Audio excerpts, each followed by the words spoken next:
इस वीडियो में दी गई जानकारी केवल शिक्षा और जानकारी के उद्देश्य से है। कोई भी निवेश करने से पहले अपने वित्तीय सलाहकार से सलाह जरूर लें। नमस्कार दोस्तों, अगर आप भी अपने पैसे को 1 लाख रुपए, ठीक है, 1 लाख या फिर 2 लाख रुपए या फिर 5 लाख या 10 लाख, जितना भी हो आपके पास, अगर आप भी इस मार्केट की सिचुएशन को देखकर लमसम इन्वेस्टमेंट करने के बारे में सोच रहे हो, एक बार में अपना सारा पैसा लगाने के बारे में सोच रहे हो, तो जरा सा इस वीडियो को देख लीजिएगा।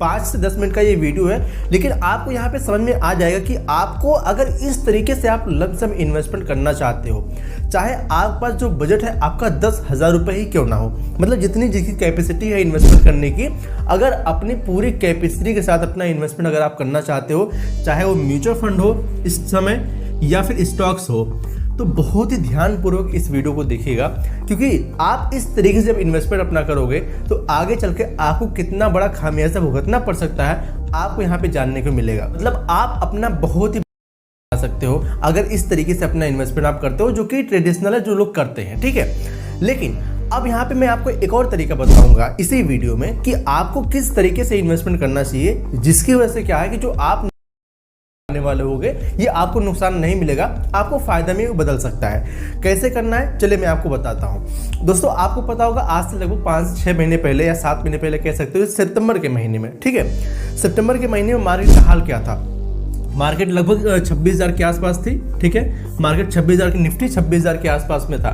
यहाँ पे बहुत सारे लोग अनुमान लगा रहे थे, बहुत सारे लोग ये सोच रहे थे कि मार्केट यहाँ जाएगी, ठीक है, काफी सारे लोग ये सोच रहे थे कि मार्केट यहाँ से ऊपर जाएगी। कोई कह रहा था कि भाई निफ्टी जो कि 27,000 जाएगा, कोई कह रहा था निफ्टी भाई 30,000 35,000 जाएगा। तो ऐसे में एक तरीके से कह सकते हो ना, लोगों के मन में ऐसी सिचुएशन क्रिएट हो गई कि लोग भाई अपना इन्वेस्टमेंट करना चालू कर दिए। बहुत सारे लोगों ने अपना इन्वेस्टमेंट किया, इनफैक्ट मैंने भी कुछ वहां पे अपना पैसा इन्वेस्ट किया था, क्योंकि चारों तरफ ऐसी मार्केट हुआ था कि भाई मार्केट यहाँ से ना ऊपर ही जा रही है, और ठीक है, ऐसा लोग कह रहे थे। लेकिन यहाँ पे हुआ क्या, सितंबर महीने में आपको एक डेटा दिखाना चाहता हूँ, स्क्रीन पे आप देखिएगा, मैं आपको साफ साफ दिखाना चाहता हूँ, कोई हवाई बात नहीं कर रहा हूँ, ठीक है। आपने देखा कितने पे थी, 26,000 के ऊपर यहाँ पे मार्केट थी। अब यहाँ पे लोग ये अनुमान लगाते कि भाई मार्केट यहाँ से बढ़ेगी, और उसी समय बहुत सारे लोगों ने अपना पैसा वहाँ पे लमसम इन्वेस्ट कर दिया, मतलब एक साथ अपना पैसा वहाँ पे डाल दिया। आपको पता होगा कि मार्केट में जब जैसे जैसे आपको अब ग्रोथ देखने को मिलती है, मार्केट जब ग्रीनिश दिखाई देता है, मार्केट ऊपर जाने लगता है, तो लोगों के मन में पता नहीं कहाँ से मोटिवेशन आता है, इनफैक्ट मेरे मन में भी आने लगता है कि भाई यहाँ से मार्केट ऊपर जा रही है, अब यहाँ पे अपना इन्वेस्टमेंट हम करते हैं, ठीक है। लोग अपना इन्वेस्टमेंट करना चालू कर देते हैं, और यही होती है सबसे बड़ी मिस्टेक। यहाँ पे जब मार्केट अपना ऑल टाइम हाई बनाया हुआ था, वहाँ पे बहुत सारे लोगों ने अपना पैसा इन्वेस्ट कर दिया। देखो, अब जैसे कि मार्केट ने यहाँ पे बिल्कुल इस तरीके से बनाया हुआ था, ठीक है, यहाँ पे लोगों को लग रहा था कि भाई मार्केट यहाँ से ऊपर ही जाने वाली है, तो लोगों ने अपना पैसा यहाँ पे इन्वेस्ट कर दिया। अब जैसे ही मान लेते 26 तारीख को मार्केट अपना ऑल टाइम हाई बनाया था, वहाँ पे लोगों ने अपना पैसा इन्वेस्ट कर दिया। अब इसके बाद से दोस्तों लगभग 2-3 महीने में मार्केट धीरे धीरे करके मार्केट हो 4 मार्च में, ठीक है, 4 मार्च को मार्केट लगभग 22,000 के पॉइंट पे आ गया निफ्टी। सोचो, 26,000 से 22,000 पॉइंट पे निफ्टी आ गया। अब यहाँ पे जो लोगों ने टॉप पे अपना इन्वेस्टमेंट किया था, उनको यहाँ पे लगभग 15% का सीधा यहाँ पे लॉस दिखने लगा। सोचो, किसी ने अपने पैसे को यहाँ पे इन्वेस्टमेंट किया था ग्रोथ करने के लिए, पैसे बढ़ाने के लिए, लेकिन उसके पैसे यहाँ पे लगभग 15% के आसपास नेगेटिव में आ गए।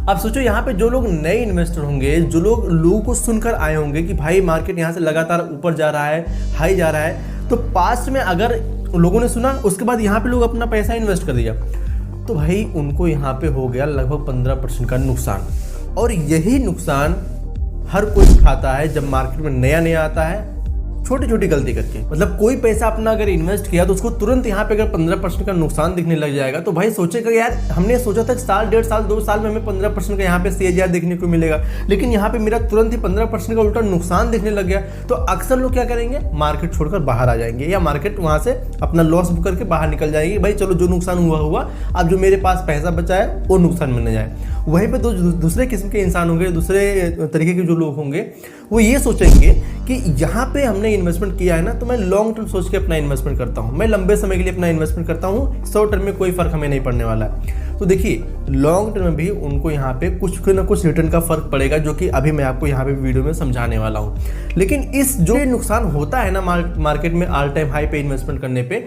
उस नुकसान से कैसे आप बच सकते हैं ना, ये भी आपको बताऊंगा। जिससे क्या होगा कि आप जब मार्केट में लोग ग्रीडी हुए होंगे, मार्केट बहुत ऊपर जा चुकी होगी, वहां पर भी अपना पूरा पैसा इकट्ठा नहीं लगाएंगे जिससे आपको मार्केट गिरने पे नुकसान हो।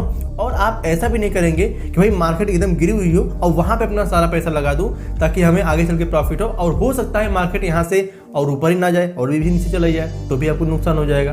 तो दोनों कंडीशन में आप कैसे बच सकते हो और आपको कौन सा ऐसा तरीका जो आपको फायदा पहुंचा सकता है, अभी आपको बताता हूं। तो यहाँ पे हम बात कर लेते हैं, जो लोग ये सोचते हैं कि भाई हम लॉन्ग टर्म के लिए अपना पैसा इन्वेस्ट कर रहे हैं तो हमारे पैसे पे इफेक्ट नहीं पड़ेगा। देखिए मैं उनको कहना चाहूंगा कि भाई आपके पैसे पे फिर भी इफेक्ट पड़ेगा मिड टर्म में। कैसे पड़ेगा मैं आपको दिखाता हूँ। मान लेते हैं आपने यहाँ पे अपना पैसा जब इन्वेस्ट किया तो मार्केट यहाँ पे 26,000 पे थी, ठीक है 26,000 पे थी, मार्केट डाउन भी गई, लेकिन मार्केट यहाँ पे पहुंच गई 35,000 पे, ठीक है मार्केट यहाँ पे निफ्टी 35,000 पे पहुंच गई। अब यहाँ पे आपने पैसा इन्वेस्ट किया था लगभग 3 साल बाद, ठीक है 3 साल बाद ये आपका 35,000 जब पहुंचा तो आपके यहाँ पे जो औसत रिटर्न होगा लगभग 10.4% के आसपास होगा आपका औसत रिटर्न। लेकिन यहीं पे अगर आप इस तरीके से नहीं इन्वेस्टमेंट करके STP के जरिए अपना पैसा अगर आप इन्वेस्ट करते हैं, STP क्या है अभी आगे वीडियो में बताऊंगा आपको। अगर आप STP के जरिए इन्वेस्टमेंट करते हैं अपना, अगर औसत भाव आपका 24,000 आया और ये मार्केट लगभग 35,000 पे पहुंच गया तो आपका यही जो औसत रिटर्न है ये लगभग 13.4% का आपको यहाँ पे लगभग बढ़ सकता है, मतलब 2 से 3% का पड़ सकता है। ऐसा क्यों हुआ अभी आगे आपको समझाऊंगा। अच्छा आपके मन में ये सवाल आ रहा होगा नहीं STP क्या है, STP क्या कह रहे हो। देखो STP का मतलब क्या है, सिस्टमेटिक ट्रांसफर प्लान। मतलब आप अपने पैसे को एक फंड से दूसरे फंड में ट्रांसफर कर रहे हो। अब आप कहोगे यार जब मार्केट ऊपर हो या नीचे हो मैं अपना इन्वेस्टमेंट कर ही दूंगा किसी दूसरे फंड में तो हमें ट्रांसफर करने की क्या जरूरत पड़ेगी। मैं आपको समझाता हूँ ट्रांसफर करने का क्या फायदा है और STP का सबसे बड़ा फायदा क्या है। देखो जितना पैसा आप लगाना चाहते हो, मान लेते हैं आप यहाँ पे 5 लाख लगाना चाहते हो, 2 लाख 1 लाख या 10,000 जो भी आपके पास पैसे हैं, अगर आप मार्केट में इन्वेस्टमेंट करना चाहते हो तो आप जिस फंड में इन्वेस्टमेंट करना चाहते हो, जिस इक्विटी सेक्टर में इन्वेस्टमेंट करना चाहते हो, जिस कैटेगरी में इन्वेस्टमेंट करना चाहते हो उसमें डायरेक्ट इन्वेस्टमेंट ना करके आप किसी दूसरे कैटेगरी में इन्वेस्टमेंट करते हो। कौन सी कैटेगरी होती है, कौन से फंड होते हैं दोस्तों, वो होते हैं डेट फंड या फिर ओवरनाइट फंड। अब इस डेट फंड और ओवरनाइट का फंड का कुछ फायदा है जो मैं आपको बताता हूँ। देखो जो डेट फंड होते हैं वो इक्विटी लिंक नहीं होते हैं, इससे आपका पैसा बहुत ही तेजी से फ्लक्चुएट नहीं करता, पैसा बहुत तेजी से ऊपर नीचे नहीं आता।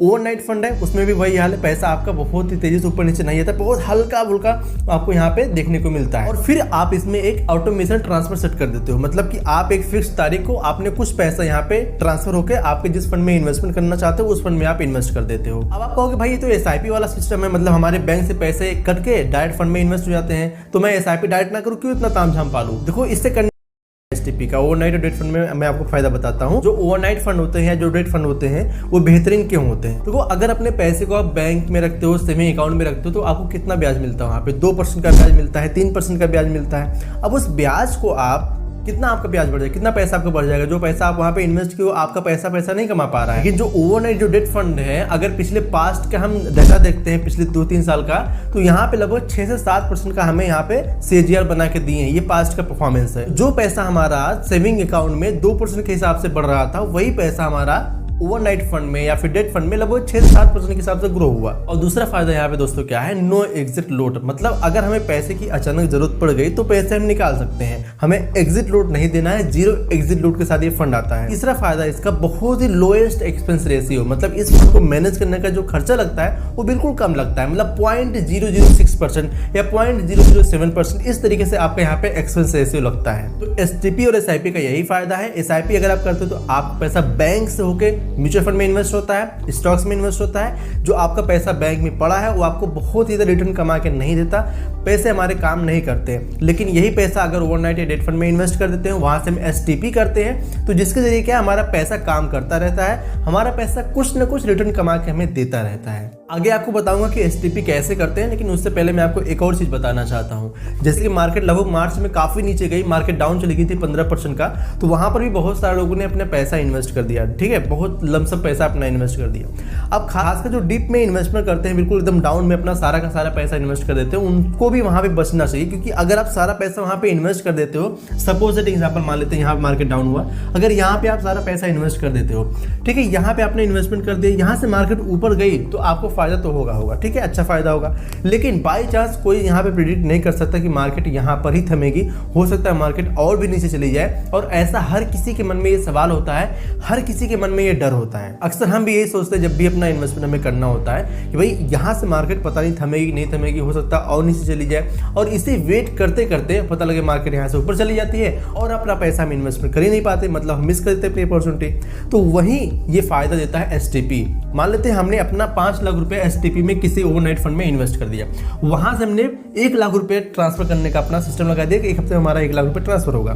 तो 1 लाख रुपए ट्रांसफर होकर पता लगता है मार्केट यहाँ पर है तो हमारा पैसा यहाँ पे इन्वेस्ट हो जाएगा। हो सकता है मार्केट ऊपर चली गई तो यहाँ पे पैसा हमारा हर हफ्ते इन्वेस्ट हो जाएगा, या फिर मार्केट यहाँ से और भी नीचे गई तो वहां से हमारा पैसा इन्वेस्ट हो जाएगा।